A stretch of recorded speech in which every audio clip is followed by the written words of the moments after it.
Welcome to the Global Investor Podcast, a show that focuses on helping foreign investors enter the lucrative U.S. real estate market. Host Charles Carrillo combines decades of real estate investing experience with a professional background in international banking to interview experts in all areas of U.S. real estate investing.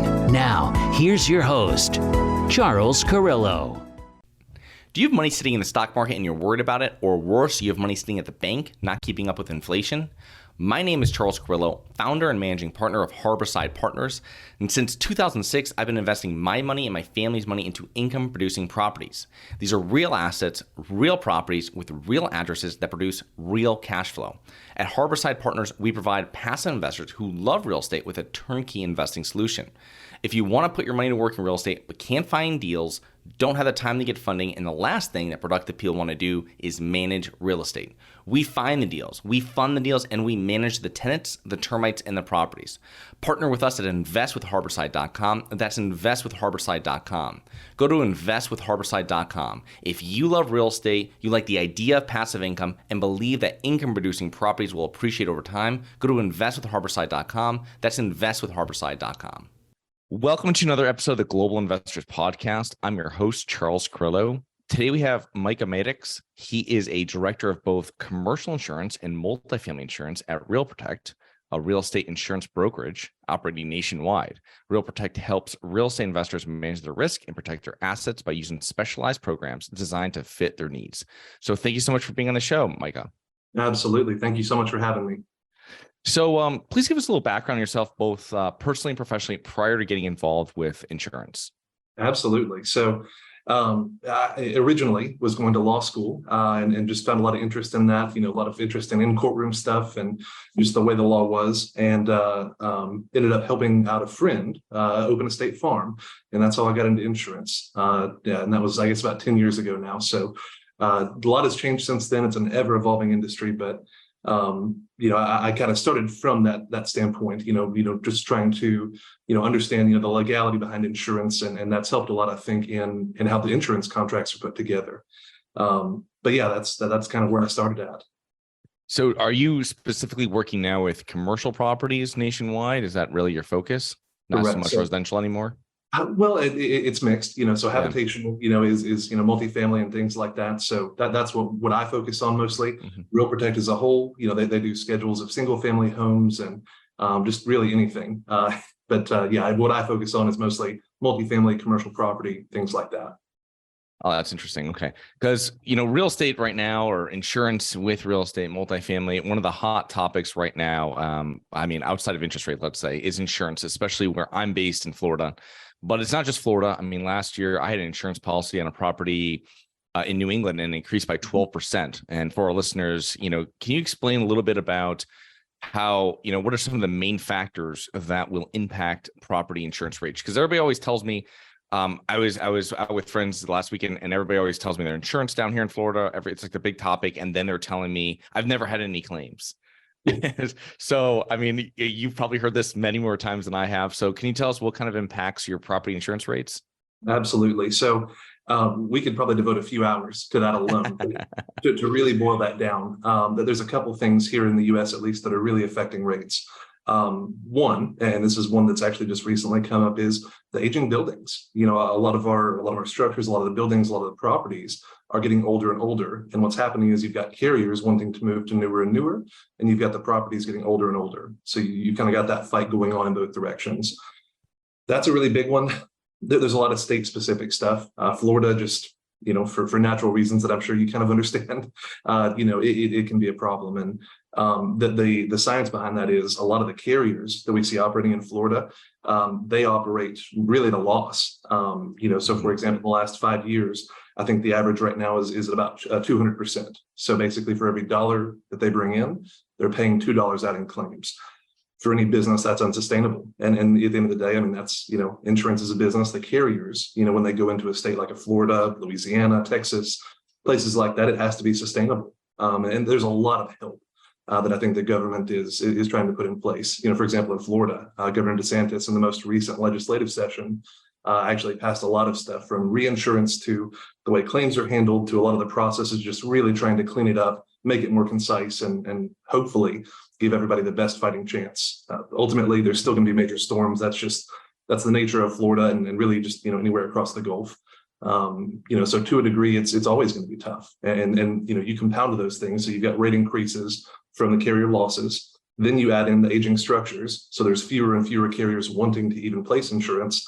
And it gets really tough. I mean, sometimes on some properties in a state like Florida, we have access right now to about 350 carriers and brokers that we operate with and partner with.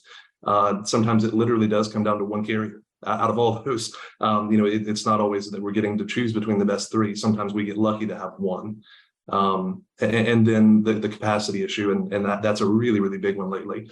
So really what that means is, whereas you used to, in a state like Florida, you used to get one insurance carrier. Let's say you've got a $20 million property. You've got one insurance carrier, they take the whole thing. Now carriers are wanting to bite off such small chunks that you may have one carrier that takes 2 million, one takes 1 million, one takes 5 million, and you have to kind of piecemeal it until you get to the full amount of insurance.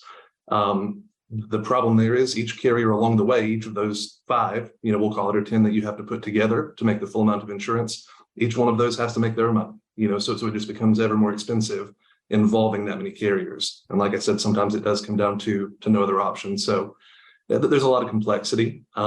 Knowing how to navigate the market, I think really, really helps in a state like Florida, just so that you know exactly how you're putting it together. You kind of know what levers to pull, what buttons to press, and where to go. Yeah, it's one other thing that Florida has outside of our weather and hurricanes is that I was reading an article a couple months back saying 76% of lawsuits against insurance companies were from Floridians. And there's tons of fraud going down here, all through Florida, with that. And I imagine it's in other states too, but that's a huge thing that has added right on top of everything else you just mentioned, I feel. And that's one thing that I think, that we're going to start seeing some good movement on. So Florida, the reason that they bear that title as the most litigious when it comes to insurance is that there was a process called Assignment of Benefits, AOB. I don't know if you've ever come across that or read that. So let's say that you experience a property loss. There was a technique, if we can call it that, a technique, I guess, where certain public adjusters, attorneys, contractors would kind of team up. And there's a process by which they can allegedly, in some cases, where they can allegedly game the system, maybe a bad way to put it, but where they can induce larger losses. What may start as a $5,000 or $10,000 incident or a $50,000 incident becomes $500,000, $1 million, $2 million, whatever it may be, through this process. And that, I think, is the biggest thing that they've really fought in Florida, at least from a legislative standpoint, to curtail, is just trying to clean up that process. And like all things, that started as a very needing, that there was a need behind that process. It was a good process. And then, of course, the few came along and ruined it for the many.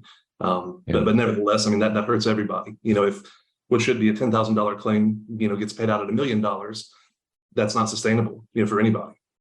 Right. Or also someone has an older roof that should be replaced, and now there's some wind damage from a hurricane and they're getting pulled out, paid for a full roof, which really shouldn't happen. You have a lot of depreciation on that. Yeah. It's just, but that's, not to get into the whole thing here about lawyers and everything else, but there is, so for real estate investors, come back to kind of what we really want to talk about is, I've had it within claims myself, or not claims, but within carriers that on a renewal, they have a whole list of stuff that they want you to fix. Or when you're in, this is perfectly fine, but these are ways I would feel to avoid large increases on insurances, kind of keeping the property in great shape and making sure everything's maintained. Are there any other ways for real estate investors to avoid, if at all possible? And we have listeners from all over the United States, all over the world, but investing here in the United States, for places where we're really in the Southeast, I guess you would say, or any other place, how do you avoid these large increases on insurance premium renewals? Absolutely. And I think you touched on something very important. So carriers do come out and inspect, just like that process you noted, they'll come out and inspect and say, hey, here's 10 things on your property that we'd like to see fixed. Now, in the right context, and again, it's all about it being in the proper context, if they come out and do that, they're helping you to present your property to the carrier in the best way possible and helping to avoid losses, and claims and things like that. And there's a mixed bag. Sometimes some of these recommendations can be overwhelming sometimes. but most of the time they are very valid things. And, for example, this is one we had come up recently. In Florida, the first thing a carrier does when they're analyzing your property, they're going to hop on Google Maps and they're going to analyze your roof. So if you have, and then the other day was a flat roof, so it's a flat membrane style roof, and there was a lot of pooling. You can tell by the water stains and things like that. And that was actually on their list of things that, hey, we'd like to see this cleaned up, see what you can do about that, make repairs as necessary. But again, if that's fixed, the next time the satellite goes around, it's a nice clean roof. Next year, when you shop your insurance, the first thing they look at is that roof. You've got a clean roof. Well, you presented your property in the best way possible. And again, there's much more to it than that. But that line of thinking, I think, helps a lot of people. If you kind of take those to heart and say, hey, how can I improve my property? Because we're having to fight for that capacity. We're having to fight, to get insurance. It's not like it used to be. So having your best foot forward and your property's best foot forward is ever more important. Oh, that's great. That's great. So when choosing an insurance broker, what really differentiates a good broker from an average broker if I'm buying investment properties, multifamily? So in this industry, in our industry, which is real estate, I think it really comes down to having somebody who focuses on real estate. And I think the hard part when it comes to a lot of insurance agents and brokers is that sometimes, at least, they're across the board. They may focus on 10 industries or 100, and it kind of makes it hard. I think we see the best success and frankly, the best diagnosis and the best program from insurance brokers who do focus solely on insurance, or sorry, that's good, who focus solely on real estate. Just because they understand the business. And I think what a lot of people don't understand is, you're not just buying a piece of property, you're buying, in most cases, or in all cases really, a real functioning business, and understanding how to marry those two things together. Covering the property is important, but also the well-being of the business, and just knowing how to work through those waters.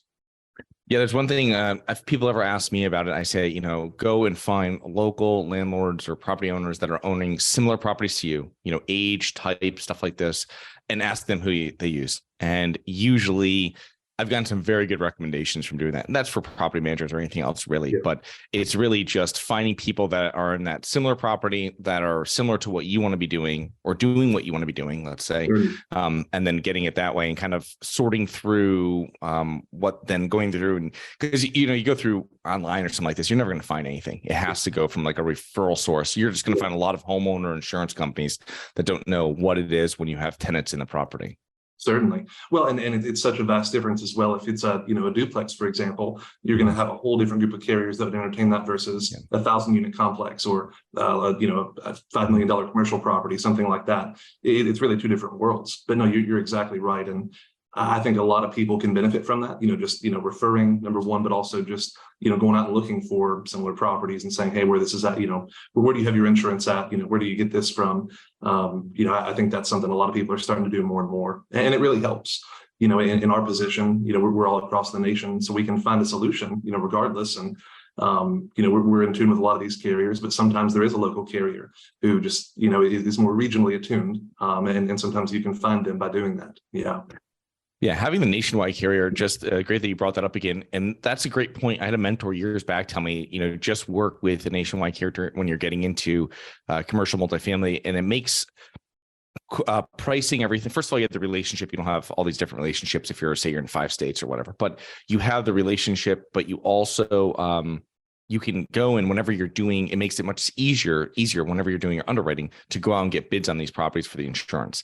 Because so many times I've seen so much difference between what I'm getting quoted on properties and what people are showing me on their underwriting. And you're like, who is this insurance carrier you have? Like, how long have you been with them for like 30 years and never you never filed anything with them? Sometimes, yes. And so that we've got a process with, where we provide indications. So let's say you were going to buy a property tomorrow. You can send me an OM and just, some high level details, whatever you have, the more the better. But you can send that over and I can say, hey, again, just, this is by us having properties all over and economies of scale, doing deals that are similar and things like that.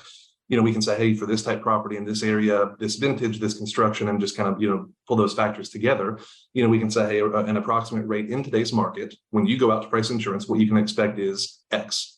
And here's why. And again, we can look at things like crime scores and just all those things behind it. But I found that to be, and we've gotten a lot of good feedback that it's found to be just a really good tool, to have those actual real life, real world numbers, because they are drastically off. Typically, like you said, sometimes you look at an OM and it says, hey, the insurance should be, we project it to be $20K, and it's really $200,000, and that changes everything. And again, I think to circle back to a previous point, I think that comes from having somebody who focuses in real estate insurance. That throws off the entire NOI on the property, and just it's a trickle effect, a domino effect into a lot of other things if that one number is that off. Yeah. It's also one thing, if you're selling a property like an investment property, you should get a quote and include that in with your package when you're selling it, and that makes it that it's not pie in the sky. Listen, this is a quote I just got. It's dated. Here's the person you can talk to. And it's concrete. It just seems like it's hard to sort through for a lot of people. I've gotten that feedback 100 times. It's hard to know, to your point, who to go to and just where to go. And I think that would really help out a lot of people. Like you said, just including some of that data on the front end. What do you think, as someone buying a first multifamily property, investment property, and they've never had a commercial property insurance policy before? What are the things that they should be asking for, and what should they be wanting to see in their policy? What are the high level things they should be really checking for to make sure it works? Absolutely. So one really good factor that we see pretty often is that a lot of lenders, oftentimes when you're going out and acquiring this debt, a lot of lenders have a really, really thorough insurance checklist. So number one, typically we've got a guide, and we can say, hey, you're required to have X. Here's what it does. Here's why you've got to have it, and so on and so forth. And we can have that discussion. It's hard to boil it down to just a couple of things. Replacement cost. So there are different ways for a property to be valued. Replacement cost is, like I said, it's a lender requirement 100% of the time, but very different than something like an actual cash value, ACV. You'll hear that term thrown around. Making sure how the roof is covered. In certain states like Florida, if it gets over a certain age, and it really varies, but if it gets over a certain age, sometimes they'll make the roof actual cash value and the rest of the building replacement cost. And again, if there were, an event to claim, that's going to make a big impact on what you actually see, the claim proceeds. I'm trying to pick another one or two. Co-insurance is a really, really big one. And that is a tool to boil that down. That's a tool just used to ensure that an insured is insuring their property to value. So what that stops is, owning a $5 million property, trying to insure it for $1 million and save some money, and just really, really undervalue how you're placing your insurance. That's a big one. And I think that goes hand in hand with the actual replacement costs. 5 or 10 years ago, there were some people, some carriers that were insuring for maybe $50 or $100 per square foot in certain areas. Florida right now, we're not seeing anybody going below probably 110 to 125. But then again, there's some areas, you take a New York or, certain construction types, you could be $300 or $400 a square foot that you need to insure for. And we've got a lot of tools that help us to kind of figure out what that is and to work with somebody to make sure that we're dialing that in as best we can, a reasonable amount, but also getting good coverage in place. And I think that's the biggest thing, for somebody buying a first-time property, to ensure that they're getting is a marriage of the two. You don't want too little coverage, you don't want too much, just right, trying to find that middle ground. Yeah, the replacement value is something I definitely seen differences on before. And that can be a dangerous thing, because you're like, how do you see this as this? And this other company says this, and then they're telling me, you know what I mean? And you're really trying to decipher what it is. I remember years back complaining to a contractor buddy of mine, and I was complaining to him about the replacement. He goes, Charles, you just don't even understand, even if your place burnt down, they're talking about there's a lot more cost. You have to prep, you don't even know how expensive it is to remove all the debris before they rebuild. There's so many costs in addition to you can't just say, take it and goes, oh, it's so many $100 a foot to rebuild this house. Right. Well, you have to prep the site, you have to do all this other stuff that goes along with it. And I don't think a lot of people take that into consideration when they're looking at their insurance policy. Well, and I think it's important too to consider, at the end of the day, this is a contract. It's a custom built contract for your property. I can easily say no two properties are the same. They may look similar, but when it comes to their insurance, no two properties and no two policies are exactly the same. There's a joke, of course, in contract law: the big print giveth, the small print taketh away. And so it's important, like you said, to ensure, all your endorsements, all your exclusions, and just to have somebody who can, number one, to understand those things, but number two, to articulate those to you in terms that you'll understand, to just make sure that you know what you're getting into. Ultimately, everybody has to determine their own risk tolerance. You may be, higher. You may be saying, hey, I want to take on more risk. I want to do higher deductibles. Certain exclusions don't bother me. I'm most focused on cost. But then you also may be risk averse and say, hey, I want low deductibles. I want, the absolute top-notch coverage. I want no exclusions, or, as limited as there can be, and so on and so forth. So again, just part of that is exploring who you are as an investor and how that lines up with how you buy insurance. So when we were starting off the conversation, you're talking about older properties. And, for example, from my own experience, I used to own 100-plus-year-old properties, and every 2 to 3 years, I would need to find a new carrier and sometimes a new insurance broker, right? Because they wouldn't have a carrier that would work for it.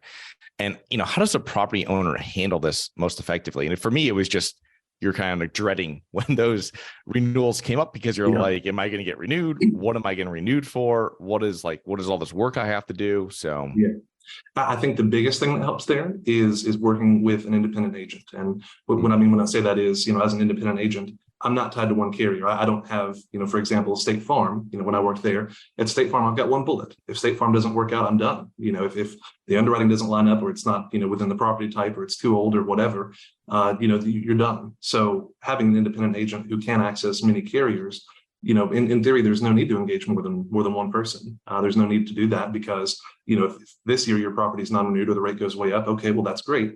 We'll go back out to market. We'll find somebody else commensurate that can handle everything, hopefully at a better rate, and you can move around. And that actually leads me to another really good point, which is that a lot of people, a lot of us were told growing up, stick with an insurance company, buy insurance when you're 16 or 18 or 20 or whatever, stick with them forever and they'll love you back. If you love them, they'll love you back. There's loyalty. And not to say that that's not somewhat true, but in a commercial insurance setting, you can switch your carriers once a year, and there's no penalty. There's no downside to doing so, as long as you're, like I said, ensuring that it's commensurate, that there's no downside. Same thing with, truly with your personal insurance these days. But I think that's something that, a lot of people, would not get used to, or would not traditionally be used to, is, the switching. It's kind of seen as a bad thing. In all reality, really all that does is ensure that you've got the best carrier at the best rate at that point in time. Insurance is a cycle. Somebody's on the bottom, somebody's on the top. Claims are going up, claims are going down, rates are going up, rates are going down. It's cyclical. So just ensuring that you're catching the best rate at the best time with the best carrier, that shopping process helps you do that. So when should investors reach out to an insurance broker? Should they be reaching out to get a quote when putting in an offer, like as you mentioned before, or once a property is under contract? So it's different things at different times. Oftentimes somebody will reach out and say, hey, we've got this property we're thinking about submitting an LOI. Here's the information. Can we get the indication? And that's when we'll go kind of crunch our numbers, put together our reports, and go ahead and send that back. And that typically factors into underwriting. Once the deal is accepted, that LOI is accepted, converts and becomes a PSA. At that point, typically is when we go out to market. We're fully shopping and marketing for insurance to get actual bindable quotes. So that's typically the process we see. But to answer that question directly, they can reach out at any point, and we can kind of guide them through what the options are, what best fits the point that they're at that point in time, and just go from there. Yeah, they definitely should probably reach out before they have a property under contract to start building a relationship with someone like yourself. Certainly. Yeah. Well, and the sooner the better. And that's, I'm always happy to have that conversation. And, sometimes it's not even talking about a property. Sometimes it's discussing an MSA. Hey, we're looking at Jacksonville, or hey, we're looking at Houston, Texas, or, Lexington, Kentucky, or it could be anywhere. But at least, kind of getting those parameters. And what that allows us to do is kind of give high level guidance and say, okay, in this area, here's the goods, here's the bads. Watch out for this. And we can even kind of, boil that down to a property type. Hey, it's going to be more expensive if it's older than this, or if it has this type of roof, or if it, again, we can kind of give those general, guidances, that way, at least, what you're working with. Yeah, that's great. I never even thought about that. Having those parameters before you're actually going and refining your criteria when you're searching. So having this conversation with an insurance broker earlier than later, before you're going talking to your real estate broker, because like you said, it might be a difference between 1978 or 1979 and 1983, depending on what happened at that point and how they worked their tables. Yeah. Well, and we find that typically what happens is it is a partnership. That this business is relational like any other. Real estate is extremely relational. Insurance is also extremely relational. That can be your relationship with your agent. That can be your agent's relationship with the carriers. All these things have to kind of line up, and that does lead into economies of scale. One thing that really helps us out is we've just done so many deals in so many areas, and we're so familiar with the carriers and underwriters. When we call, they know who it is, and that helps us. And when we need to ask for that favor, when we need to get that price down a little bit to, to push a deal across the finish line and get you closed or whatever it is, when we have to make those asks, we have better success. I'll put it that way. But again, it's so relational, and I think that's the biggest thing at the end of the day. It's tough. And to sidebar real quick on this, one thing that we've seen here recently is a lot of people, they'll experience a large renewal, something goes way up, they scramble. And they'll tag in 1, 2, 3, 4, 5 insurance agents to go out there to the marketplace. And really what happens, if you've ever seen pinball, of course, we're just out there bouncing around, bouncing off of each other, hitting the same carriers and a lot of those same things. So, I think the trust factor with your agent and knowing, hey, if they go out, again, assuming they're doing everything properly, if they're going out, they've touched everybody, they've done everything, that this is the true best result that's out there at this point in time. And not kind of clog up the system. And I think one thing that kind of helps us to understand that is the average underwriter at these carriers receives an average of between 100 and 200 new properties, new submissions a day. Just to put that in context, and that kind of circles back to earlier when we're talking about how you present your property is extremely important. If they can look at it, we give them all the information they need. They've got a really, really clean property they're looking at. We've explained everything, pre-answered all their questions. If we can do all those things, you're at the top of the stack. Interesting. Okay. So as we're wrapping up here, what are some common mistakes you see real estate investors make in regards to insurance? There can be many. I think I would say just knowing risk tolerance and understanding what you're receiving. I think that's the biggest thing that a lot of people don't receive. That we'll talk to somebody they've owned a property for a year or two. That they'll want us to take a look at it. We'll look at the policy, and maybe there's questions, sometimes really, really important questions that we'll have, and we'll say, hey, is there a reason you chose to do that? And they're like, I had no idea. I had no idea that was there. Nobody ever took the time to explain what I was receiving, and just to be frank, some of these insurance policies are 300 and 400 and 500 pages. It's not light Sunday afternoon reading. So a lot of people aren't going through and line by line saying, hey, what's this? And there's a trust. They trust their agent, to be doing the right thing and looking out for them. And most of the time that does happen. But like I said, just knowing what you're receiving, I think, is the biggest thing. And again, it's a kind of a domino from there. Goes into the quality of the coverage and the price and all those things. But knowing what you're looking at, having at least a little bit of insurance knowledge. And there's plenty of us out there who are willing to provide it, to work with somebody and kind of give them that knowledge base. But I think that's the biggest one we see. All right, some great information. So how can our listeners learn more about you and your business? So the best way to get a hold of me is going to be by LinkedIn or by email. We've also got our website, which is just realprotect.com, and it's got a bunch of information really for any asset, any type of real estate. Just kind of walks you through, how our process works. Okay. Well, thank you so much for coming on today. I will put those links into our show notes, and looking forward to connecting with you here in the near future. Absolutely. Thank you so much for having me. Thank you. Hi guys, it's Charles from the Global Investors Podcast. I hope you enjoyed the show. If you're interested in getting involved with real estate, but you don't know where to begin, set up a free 30-minute strategy call with me at schedulecharles.com. That's schedulecharles.com. Thank you. Thank you for listening to the Global Investor Podcast. If you like the show, be sure to subscribe on iTunes or Google Play to get new weekly episodes. For more resources and to receive our newsletter, please visit globalinvestorpodcast.com. And don't forget to join us next week for another episode. Nothing in this episode should be considered specific, personal, or professional advice. Any investment opportunities mentioned on this podcast are limited to accredited investors. Any investments will only be made with proper disclosure, subscription documentation, and are subject to all applicable laws. Please consult an appropriate tax, legal, real estate, financial, or business professional for individualized advice. Opinions of guests are their own. Information is not guaranteed. All investment strategies have the potential for profit or loss. The host is operating on behalf of Syndication Superstars, LLC exclusively.